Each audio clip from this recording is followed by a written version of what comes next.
Well, hey YouTube, it's Friday, and haven't posted a video for a couple of days, so just get you caught up here. Still finish up just the minor little,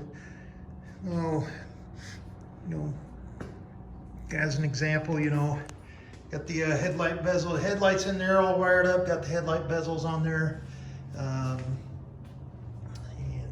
they're in there good and solid and good and secure. Didn't have to use any of that silicone stuff that they used before, so she's looking sharp. Like I said before, don't have the outer bezel. Typically they're chrome, and that's probably something that might wait until after paint. Got the mirror. I know this wasn't the original mirror that came on this Jeep, but it's what was on the Jeep. And usually you'd have a little clamp here so you can extend it up and down or out or whatever. But yeah, I got that one back up. Got it mounted on there. Got the windshield pivot brackets back on. Excuse the wiring for the horn. The original CJ2A wiring harness, it had the horn mounted on the fender. Well, this particular Jeep has it mounted up on the firewall, so the leads weren't long enough.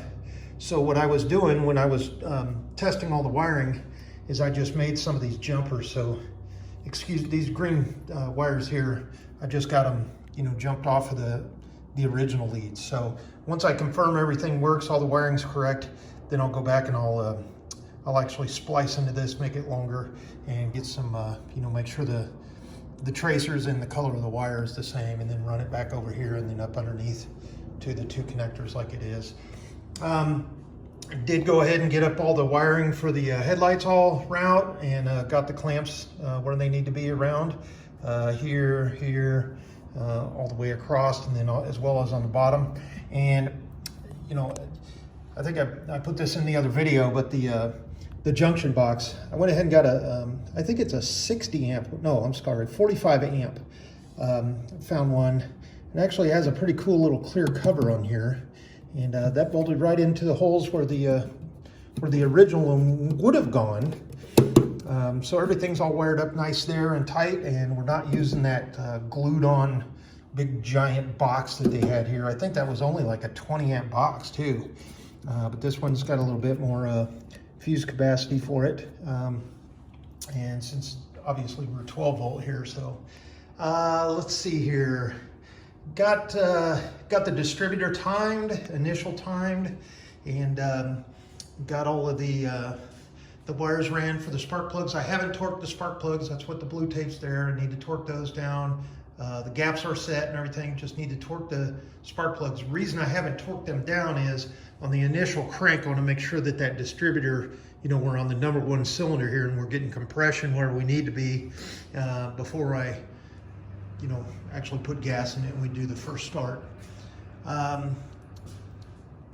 Wiring is all in there. I will have to get either a splice or get a longer positive lead here, because as the solenoid, when they had the original, well, I wouldn't call it the original, when they had the rigged up wiring that was in here, they had the solenoid, and we're going to go back to using the foot starter switch, and if you can see it down there, got that all wired up as well. So, and then one of the little hiccups on this wiring harness is the lead, I guess the little eyelet doesn't fit around the alternator. This is a one wire alternator, internal regulated. So I'm gonna have to break that off and get a bigger eyelet so it'll fit on that. It did kind of screw on there just a little bit when I was doing the wiring testing. And then I need to get a plastic or one of those little rubber plugs to go over these additional leads. We're not going to need that on the alternator. Now, the way this alternator is mounted, and I'm going to show you real quick if I can get the camera down in there. So the generator bracket, so you got your plate here, that's your front engine plate, and then off of there's a bolt that goes through, and then off of that is this front generator clamp bracket. And what they did was they ran a bolt through the alternator back there, and that's how it was. Now, if you remember, I think it was video number 1 or so, this alternator was sitting way up here. And I know I'm repeating something I put in the other video, but here's the issue with that. You only have so much rotation. You have about this much rotation before this alternator hits this front engine plate. So I think we're gonna go ahead and get one of those alternator installation brackets and go ahead and mount it on the plate the way it should be.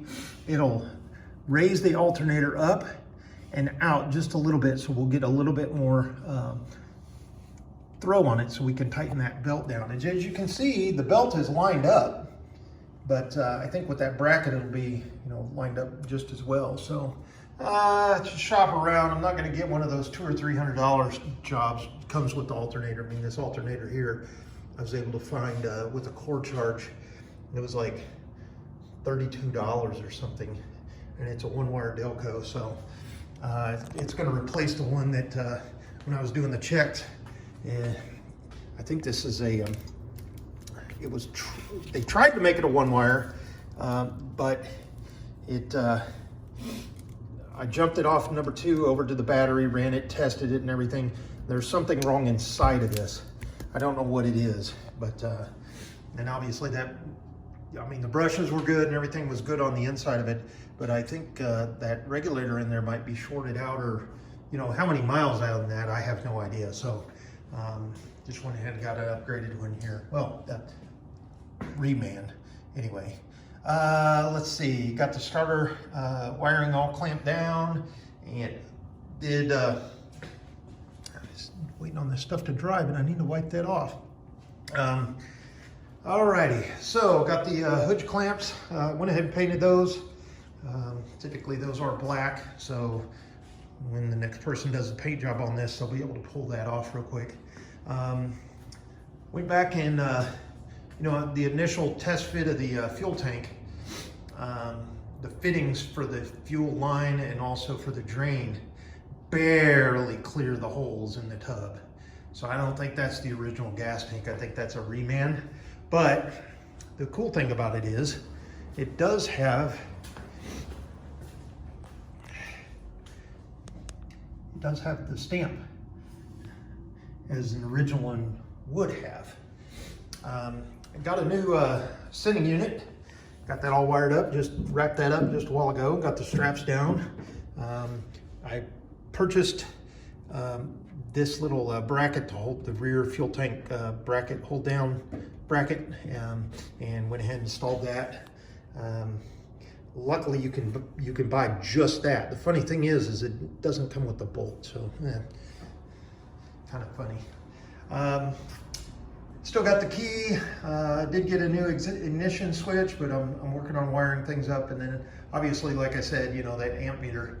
I don't know if maybe we ought to go to a voltmeter since we're going to a 12-volt system, but you know, since there's a lot of wiring back in there, I wanted to keep an access hole so I could actually visually look in there and see all the wires and the tracers and stuff. And then also, since there's multiple wires going to that amp meter, I want to make sure that's wired up correctly. Guess what? Got the breather. So off with this, and what we were thinking of running the hose, breather's right there, and it will clear the plate, as it's got that little bump in the transmission plate right there.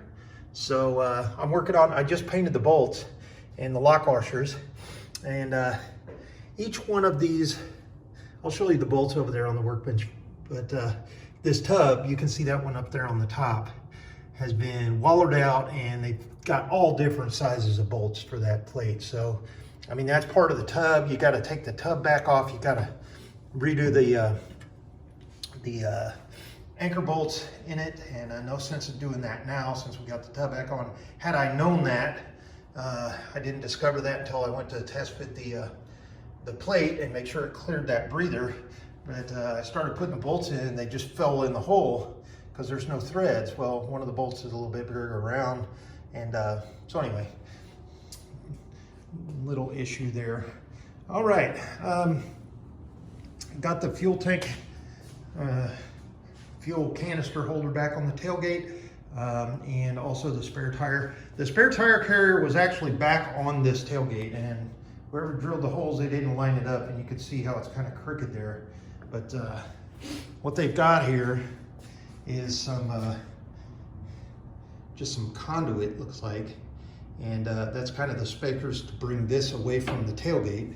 And then they put this backing plate, kind of homemade thing, and then big old 3/4 inch nuts on there, and that kind of braces the whole thing through the tailgate. Now once I hung that back on there, it kind of hit me in the stomach, because I worked a lot to get this tailgate straightened out and get it so it's not warped. So it's there. Got the chains, got them back on, got them primed up, so the paint can go right back on there. I'll probably get some of that burlap sack, that, you know, duck cloth to go around the chain so it's not banging up the side of that. And then I got to get the bolts for the brake lights back here, and I still haven't connected the wiring for the brake lights. You see that hanging there right there. Reason for that is testing all the wiring, and I still got to put these little clips, these hanger clips, where they go along. But I've got the fuel line run, and I still need to connect it up underneath there. I need to get some thread locker on the threads. Got a new spring for the throttle. Got the throttle cable. Figured out that if I just bend it, it works really, really good. So that might be an option for that throttle cable, but I'm still researching that. And I may have to pull that car back off, and because when I'm pulling the choke cable, the lower butterflies, see where it's kind of this, I don't know, cast aluminum, and then see that brass screw? Well, that darker colored, I guess they call that the main butterfly or something. Well, the shaft, the pivot shaft for everything down in here, you can see all the play in it. So, and you can purchase just that, and then you can rebuild everything in there. So I'm gonna research that, but like I said, I may need to pull that back off and just work on it over here on the workbench. You know, probably take a day or something, and then wait on a little bit of parts. Still got to do the field alignment on the tie rod ends, and then I'm waiting on the light bulbs actually, so I can do the marker lights in the front, get them back on there. So that'll wrap up everything up here in the front. And then, oh, I wanted to show you something. I do need to purchase the welt that goes here, and I'll show you. Usually the welt on the CJ2As and the, you know, I normally they're like a rivet that goes through the welting, and then it's kind of splayed like this.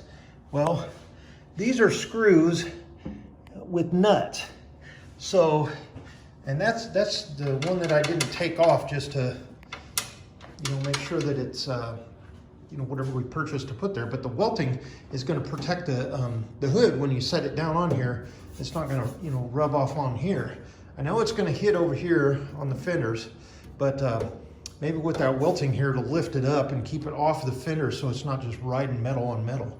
So let me tell you about, remember I talked about the hinge that broke up there. I looked all over, I didn't see an F-scribe on it. So usually, well, sometimes those hood hinges are F-scribe. They got the, you know, the Ford scribe on it, but didn't see anything. I'll scrape some of that primer off. That one's, you know, destroyed. So I got a new hinge here. And actually this is the one that you would weld on. So I'm glad I did that, because not only is that hinge broken on the, where it mounts on the front of the firewall there, or on the front of the cowl, but I remember whenever we first lifted the hood, it kind of popped and creaked and everything. Well, it's because that is bent all to shit, and all the other ones are kind of out of alignment. So I remember when I took that pin out of the hinge, it went in, and then it was waddling right there, and I don't remember that being so messed up like that. So the solution is to get a replacement hinge and then just chop these, basically just cut these off of the back of this, and then get that and tack weld it right on there, and then that'll get a little bit more security. That's a nice moving hinge, by the way, and it's got the coat on there. So still need to clean up the inside of the hood, but all that oil and gunk just scraped right off. It didn't even take a hammer at all. It just took I sharpened up my paint scraper and just took it right off. The hard part was over here on the inside of the Willys marks. And then I know it's upside down because I'm planning on cleaning that up probably tomorrow, this weekend, and to get that welded on. And then I'm gonna wrap up the wiring, and then I'm gonna jump in this rear differential right after that. But I've got all the 19 layers of paint off of the hood, and as you can see, the Willys marks there, or lettering, cleaned up real nice. I just need to get a few little places there with my paint scraper and get that little yellow paint off of there and everything like that. So the entire hood on the outside looks just like that. I'm not going to strip the original Harvest tan on the inside off. I'm just going to clean that up, and then we're going to put that that black coating, the just matte black, in here, and then these, whatever they were using for the hood blocks, is 2x2 cedar or whatever. Was able to pick some of those up on sale, and they look nice. Look at that. I think it's American oak, but they're sealed, and it even comes with the attachment hardware. I don't remember exactly where I got those, but as a comparison, let me just show you. That's what would be the original blocks. And here's what was on there. So you can see, well, okay, so these set on the hoods like that. Your windshield folds down and rides on them with your, your strap on the front of the grill. It holds them. So it holds your windshield off of the hood. Well, with this little thing, look at how far, I mean, it's not even, it's maybe a third as tall. And that means that the front of your windshield would be, you'd have it strapped down here, and then, but your front of your windshield, when it's folded down, would be like this close to that hood. Now, sorry for jumping back over here. I did want to tell one other thing. This hood, I'm not sure if it's been repaired or what, but you can see where it's kind of darkened here, and it looks like someone has gone back in there and put some sort of a brace or something over this hat channel. Well, right up underneath that, on the bottom of the hood, it's wavy.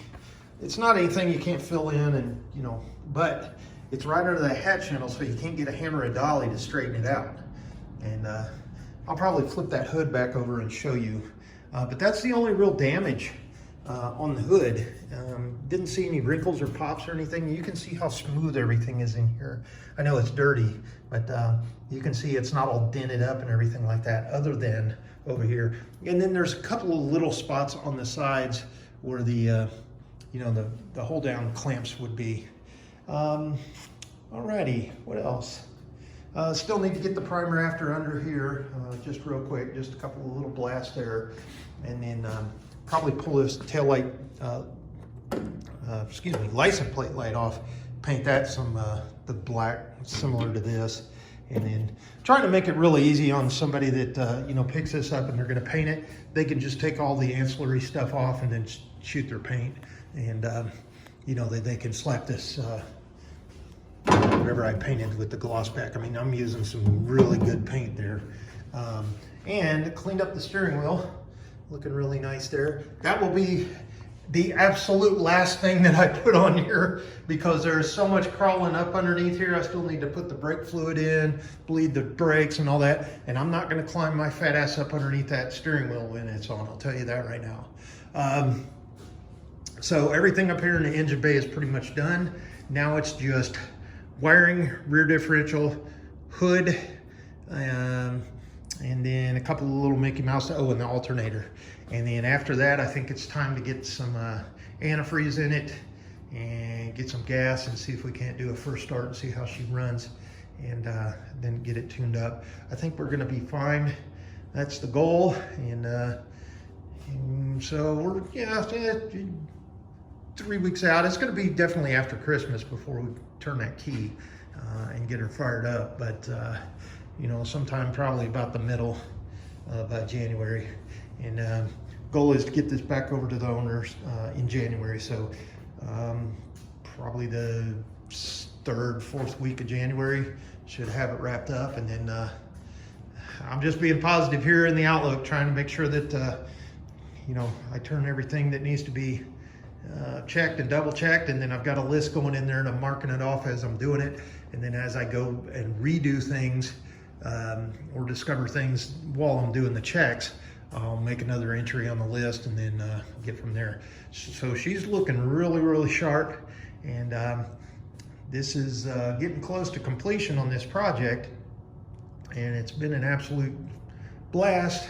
However, there's a lot of technical stuff that, engineering items on these old Jeeps that they did back in the day, where you just kind of scratch your head like, man, I'm glad they changed that on the new Jeeps, where you can just go in there and do this now, instead of, you have to take all of this other stuff off just to get to one thing. Now, I know when you're working on new cars, you got to pull off all these little plastic little rivet things and all of that. But as an example, I know it's not a Jeep, but on the new pickup trucks, like a Chevy or a Ford, something like that, if you've got a V8 or a V6 in there, one of the easiest way to get in there and do the spark plugs or work on the starter or the air conditioning or anything like that is to actually pop those rivets out of your felt wheel well liner, pull that liner out, and then it's just like this. It's just like working on a tractor or an old Jeep. You can get right up in there, and then you're not leaning over the hood. You don't have things all hanging down in there in the fan that can be dangerous or whatever. I mean, you can come literally right in there.